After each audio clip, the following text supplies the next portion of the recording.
it may help insulate them from lobbyists and outside interest and bribes and corruption. They would be answering to their state that that would be empowered by the 10th Amendment, which is part of the Bill of Rights.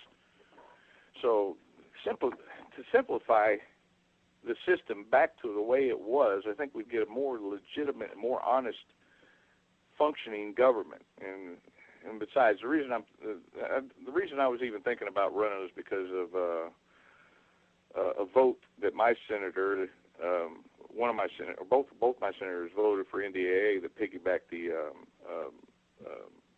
intent that, or piggybacked the, and this is very off, running on memory here. It piggybacked the intent that the government would allow U.S. troops to perform arrest on U.S. soil of anybody, and then detain them for indefinitely without putting them up on charges, just under the pretense that they may or may not be a terrorist. Right, suspend habeas corpus and everything. So, yes.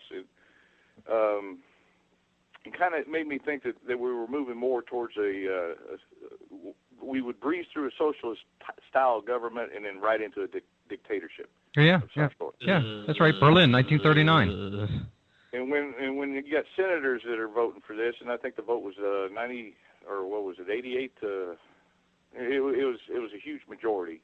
Right. I can't remember off the top of my head what it was. When you got senators voting for that, and the House is voting for that and approving that, it tells me that there may be some fear of the people, for one, which is where we should be anyway. We should fear the people, and that will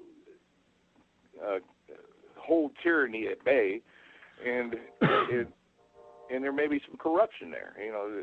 You guys are touching on why is it that this big behemoth, this big government, has not cured all our problems, and it's a self-feeding and self-empowering machine now that wants more and more power. And the way they attain more and more power is more and more laws and more control over the working class and more entitlements and more recruiting of the entitlement class to pull out of the working class and put them in the entitlement category. Now, there's probably a number of people, Bill, that are listening that are unaware of who's Bill Looman. Now, I did an interview with you a couple weeks ago.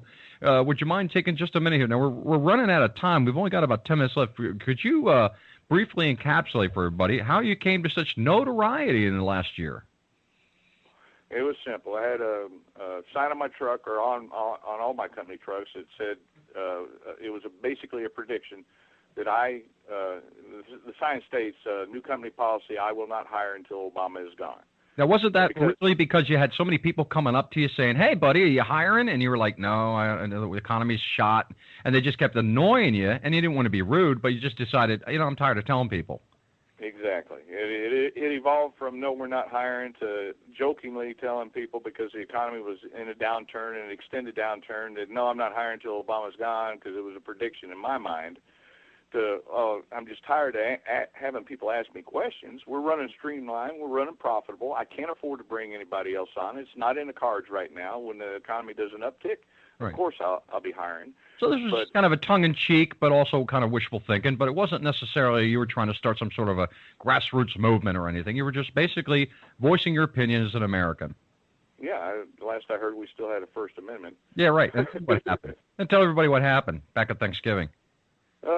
Thanksgiving, I got a what I call a tongue-in-cheek liberal friend that turned me into a number of different venues, but one of them was Occupy Wall Street. And then Occupy Wall Street really didn't have no face to attack, and by providing my company information, my personal information, a picture of the sign, they finally had somebody that they could focus on and terrorize. And they spent 30-plus hours terrorizing my phone lines, my website, my personal. They actually dug down deep and was able to actually get my unlisted home phone number. They made rude and lewd comments about my grandchild and my daughter-in-law, saying that grandchild was a product of incest. You know, it's just all kinds of over-the-top stuff that the left wing likes to bring out. Is in my opinion, they're weapons. Now, let me ask you this, Bill. These were Tea Party members that were doing this because they're mean, right? Right, yeah, mean people. Actually, I don't think it was any Tea Party. I was saying that more or less tongue-in-cheek. Oh, yeah, I know. Yeah. I know. I mean, I'm being sarcastic also. And now they made some mistakes along the way. They actually turned me into ABC News, which is a local affiliate here. Mm-hmm. And John Sherrick came out to my house during a rainstorm, similar to tonight, and he did an interview, and it was an honest interview. It was an actual newsworthy interview, which allowed me the opportunity to explain what the sign meant. Right. And then overnight, it just evolved into a huge amount of support from those mean Tea Party people and Christian conservatives, right. Conservatives. I even had some liberals that called up and would actually start a civil conversation, and then I would tell them what my thoughts were. Right. And I actually feel I recruited quite a few here locally. One of which I'm waiting until we do. One of which is a liberal. He's unemployed, and I'm waiting for the economy to do an uptick so I can bring him on as a technician. He has the skill set I need. Right. But he's a liberal, so I guess you could say I'm an equal opportunity employer. But he actually started out vulgar, and one of the calls that I did pick up on, and during the course of the conversation, he said, "Man, you sound like you'd be a good boss." I said, "Well, I got good references." All right, so and I got a basement. and by the way, for those of you who are interested in Bill, you can find him on Facebook. How would they find you on Facebook, Bill?